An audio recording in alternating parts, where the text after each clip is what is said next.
नमस्कार प्यारे साथियों, कैसे हो आप सब प्यारे स्टूडेंट्स। क्लास 10th के मॉडल पेपर जारी हो चुका है और आज हम लोग इस मॉडल पेपर का पूरा फुल सोल्यूशन करेंगे। देखिए भैया, अगर आप मॉडल पेपर को तैयार नहीं करते हैं भैया तो बाद में चल के आपको बहुत समस्या होगी, यानी कि नंबर कम आएंगे। क्योंकि मॉडल पेपर को देख के ये अनुभव लगता है कि हाँ आखिर ऐसे ही पेपर आते हैं साथियों, और योगी आदित्यनाथ जी ने जारी कर दिए भैया, तो आपके कुछ तो प्रश्न आ ही जाएंगे बोर्ड एग्जाम 2026 में क्लास 10th में।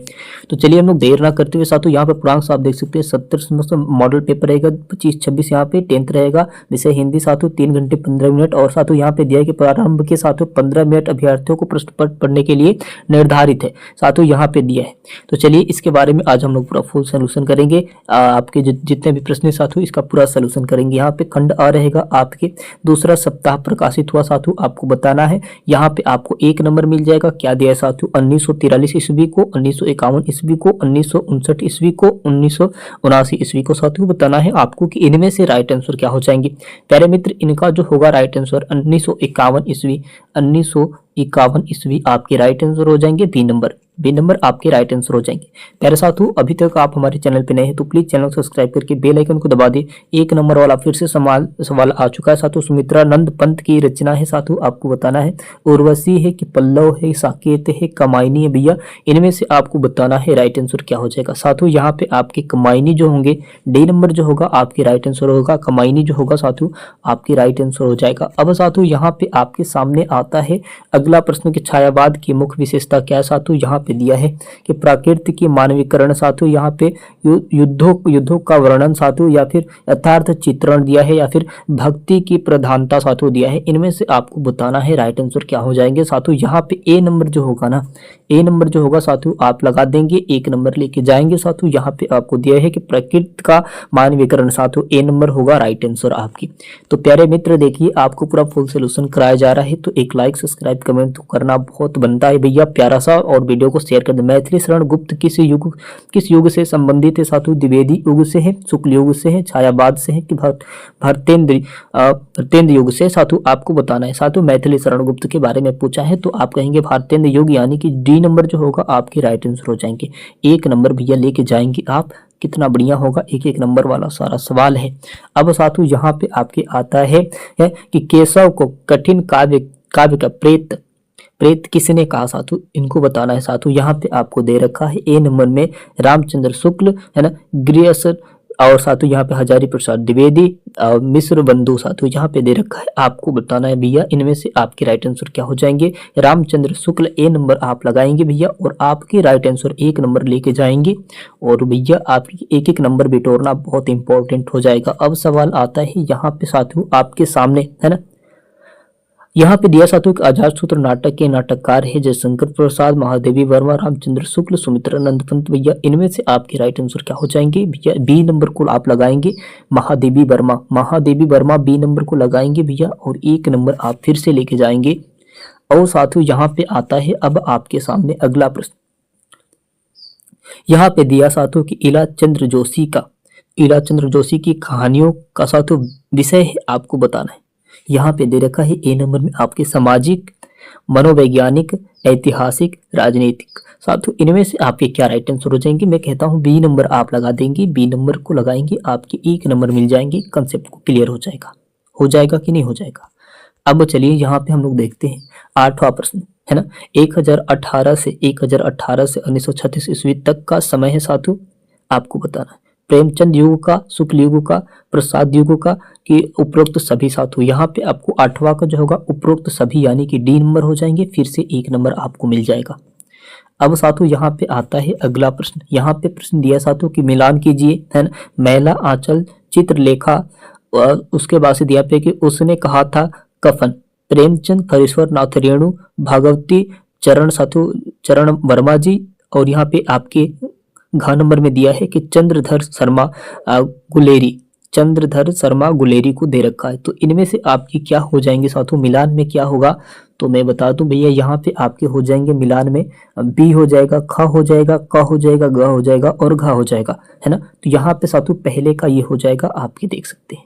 है ना। यहाँ पे दिया है कि मैला आंचल का साथियों यहाँ पे हो जाएगा फरीश्वरनाथ रेणु, चित्रलेखा के हो जाएगा साथियों आपके प्रेमचंद, और साथियों यहाँ पे उसने कहा था उनका हो जाएगा यहाँ पे भगवती चरण साथियों वर्मा जी का, और यहाँ पे दीजिए कफन साथियों यहाँ पे हो जाएगा आपके कफन हो जाएगा घर नंबर यहाँ पे आप देख सकते हैं यहाँ पे चंद्रधर शर्मा।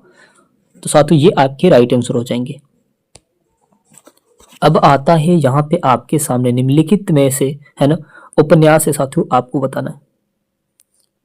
यहाँ पे उपन्यास बताना से साधन हो जाएगा, यहाँ पे दिया साथियों आपके पद मिनी हो जाएगा या फिर आपके कफन हो जाएगा, चित्रलेख हो जाएगा साथियों आपको बताना है। यहाँ पे जो दूसरा प्रश्न है इसका राइट आंसर हो जाएगा साथियों कफन, कफन हो जाएगा, यानी कि तीसरा ABC ये वाला लगाएंगे और बाकी कफन आपके राइट आंसर हो जाएंगे।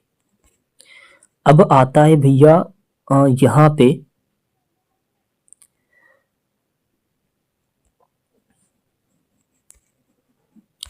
अब यहाँ पे आता है साथियों करुण रस की अस्थाई भाव है।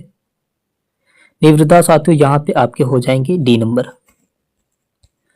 और साथियों यहाँ पे आता है प्रश्न आपके सामने, सुहत ओठत पीत पतु श्याम सलोने गात मनु नीलमणि शैल पर आतप प्रयोग प्रभात उपयुक्त पंक्तियों में कौन सा अलंकार है साथियों बताना है आपके। उपमा अलंकार है, उत्प्रेक्षा अलंकार है, रूपक अलंकार है, श्लेष अलंकार है। पहले साथियों आपको बताना है इनमें से राइट आंसर क्या हो जाएगा साथियों। यहाँ पे A नंबर जो होगा 12वां का उपमा अलंकार हो जाएगा साथियों। और यहाँ पे प्रश्न पूछ रहा है, अब 13वां प्रश्न क्या बोल रहा है साथियों, यह एक सममात्रिक छंद है, इसमें 4 चरण होते हैं, प्रत्येक चरण में 11 और 13 के, है ना, विराम विराम से 24 मात्राएं होती हैं।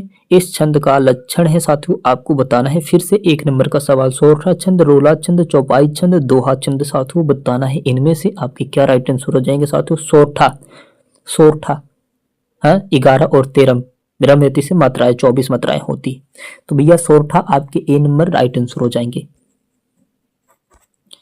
यहाँ पे दिया साथियों कि प्रहार शब्द में किस उपसर्ग का प्रयोग किया गया है।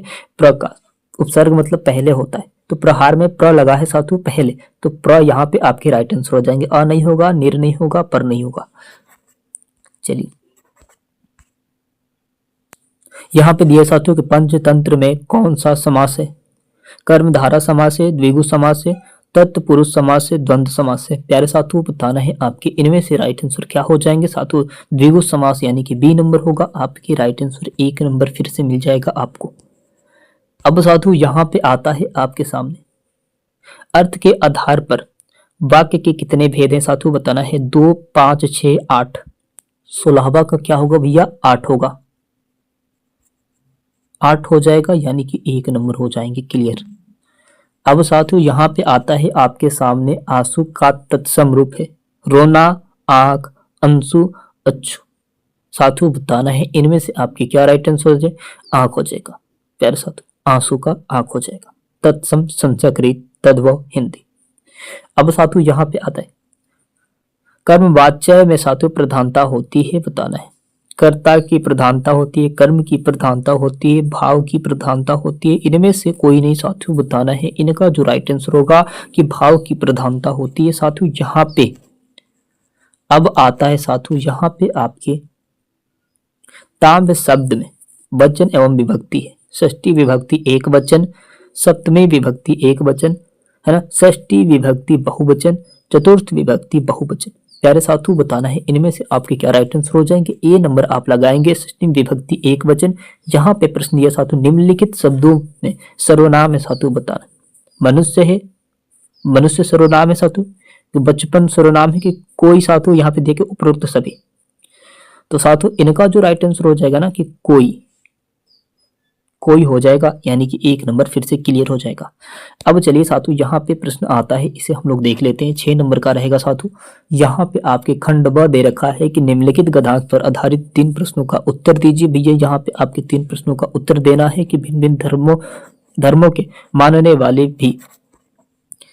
साथियों यहाँ पे देखिए, अब इसे मैं तो करा नहीं सकता, लेकिन इसे आप क्लियर कर लेंगे अपने से खुद से पढ़ के। साथियों उपरोक्त गद्यांश का संदर्भ लिखना है साथियों, है ना, कि यहाँ पे फिर से आपको रेखांकित अंश का व्याख्या दे रखा है। फिर से बीच में यहाँ पे दे रखा है कि लेखक ने भारतीय संस्कृति को अनेक देशों का साथियों समूह क्यों कहा है। ये पढ़ेंगे आप तो आपको समझ में आ जाएगा, बस आपको पढ़ना है और इसे लिखना है। अथवा करके ये भी दे रखा है, इसे भी आप कर सकते हैं।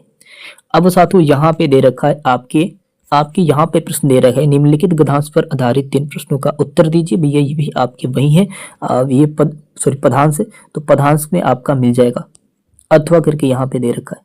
अब साथियों यहाँ पे आता है साथियों कि दिए गए संस्कृत कथांश में से किसी एक का संदर्भ सहित हिंदी में अनुवाद करना है। भैया ये संस्कृत में दिया गया, हिंदी में अनुवाद करना है। मैं बता दूं साथियों कि अगर आपको हिंदी नहीं बदलने आ रहा है भैया तो वैसे भी लिख देंगे, तभी भी आपको नंबर मिलेगा। अथवा करके ये भी दे रखा है, तो ये आप देख ले भैया। अब आता है यहाँ पे मेन टॉपिक, है ना।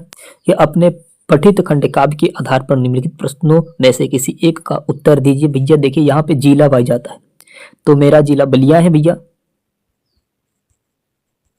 मेरा जिला तो बलिया है। तो बलिया वाले कौन से तैयार करेंगे, अपने जिले से आप तैयार कर लेंगे, है ना। तो यहाँ पे कर्ण खंड के आधार पर साथियों धूत सभा में द्रौपदी स्वर का साथियों आपकी ये तैयार करना है, सारांश लिखिए साथियों। ये तो आपको बता दूं कि देखिए कर्ण खंड काव्य के आधार पर चरित्र चित्रण भी आता है, और कर्ण खंड आधार पे मतलब सब कुछ कर्ण खंड के आधार पर चरित्र चित्रण अगर आप तैयार कर लेंगे साथियों तो ये आपके क्लियर हो जाएगा। कर्ण खंड काव्य के आधार पर श्री कृष्ण का चरित्र चित्रण यहाँ पे दे रखा है साथियों। तो अगर आपको सब कुछ तैयार करना है, बस एक आप तैयार कर लेंगे तो वो कहानी आपकी पूरा क्लियर हो जाएगा। भैया यहाँ पे आप देख सकते हैं ना कितना महंगा प्रश्न है ये। अब आता है मैन, यहाँ पे दे रखा साथियों कि दिए गए लेखकों में से किसी एक का जीवन परिचय देते हुए उनकी एक प्रमुख रचना का उल्लेख कीजिए। प्यारे साथियों यहाँ पे दिए डॉक्टर राजेंद्र प्रसाद, रामधारी सिंह दिनकर, आचार्य रामचंद्र शुक्ल जी को 5 नंबर मिल जाएंगे साथियों। यहाँ पे शब्द सीमा 80 है, आप देख सकते हैं प्यारे मित्र, आपके लिए बहुत इंपॉर्टेंट है।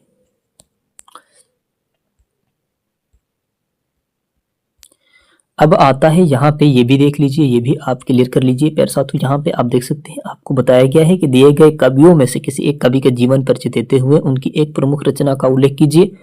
बिहारी लाल, सूरदास, मैथिली शरण गुप्त, ये दो है ना, सूरदास और मैथिली शरण गुप्त, इनका जीवन परिचय हमने दे रखा है साथियों। आप जाके वहां पे तैयारी कर सकते हैं, बस आपको तैयार करना है और कुछ नहीं साथियों। यहाँ पे दिया है साथियों आपकी और भी इंपॉर्टेंट क्वेश्चन, 5 नंबर ये हो जाएगा, और यहाँ पे 2 नंबर दिया है साथियों कि अपने पाठ्य पुस्तक से कंठस्थ कोई एक श्लोक लिखिए जो इस प्रश्न पत्र में ना आया। भैया आज ही अगर आप श्लोक एक तैयार कर लेते हैं तो 2 नंबर आपके क्लियर हो जाएंगे और कुछ नहीं साथियों। यहाँ पे अब मैं बता दूं आपको, यहाँ पे दिया गया सब निम्नलिखित में से किन्हीं 2 प्रश्नों का उत्तर संस्कृत में दीजिए। भैया तो ये देखिए आपके हर साल आते हैं, ये हर साल आते हैं साथियों, और ये आपके हर साल आते हैं। बस 2 ही तैयार करिएगा, हम बता रहे हैं ना कि क्लियर हो जाएगा आपके, तो बस 2 ही तैयार करिएगा। अब साथियों यहाँ पे आता है आपके कि निम्नलिखित में से किसी एक साथियों विषय पर निबंध लिखना है आपको। पर्यावरण प्रदूषण पे साथियों विज्ञान दिया है, अभिशाप, और साथियों यहाँ पे दिया है कि वरदान पे, तो अभिशाप या वरदान पे आप लिख सकते हैं। और यहाँ पे साथियों यहाँ पे दिया है कि यातायात के साथियों नियम जो है उस पे लिखना है, और यहाँ पे जनसंख्या लाभ या हानि पे साथियों लिखना है। तो सबसे ज्यादा इंपॉर्टेंट प्रदूषण हो जाएगा, पर्यावरण प्रदूषण पे आप लिखेंगे तो उस पे आपको क्लियर को एक ऐसा शिकायत पत्र लिखिए जिसमें साथियों ट्रेन में साफ सफाई और साथियों सुविधाएं न उपलब्ध होने का उल्लेख हो। तो यहाँ पे अब आपको साथियों लिखना है, यहाँ पे अथवा करके दिया है साथियों कि अपनी रुचियों का उल्लेख करते हुए अपने मित्र को पत्र लिखिए। भैया मित्र को पत्र लिखने के लिए मैंने कहा था ना इंपॉर्टेंट होगा साथियों। तो यहाँ पे अब साथियों आपके पूरा फुल पेपर ये है, आप देख लिए साथियों। अभी तक आप हमारे चैनल पे नए हैं तो प्लीज चैनल को सब्सक्राइब करके बेल आइकन को दबा दें ताकि मैं नोटिफिकेशन सबसे पहले आपके पास आती रहे। मेरे साथियों इंपॉर्टेंट होगा आप सबके लिए, बोर्ड एग्जाम 2026 के लिए आपके मॉडल पेपर है, आप तैयार कर सकते हैं साथियों। चलते हैं अगले वीडियो, मिलते हैं, धन्यवाद।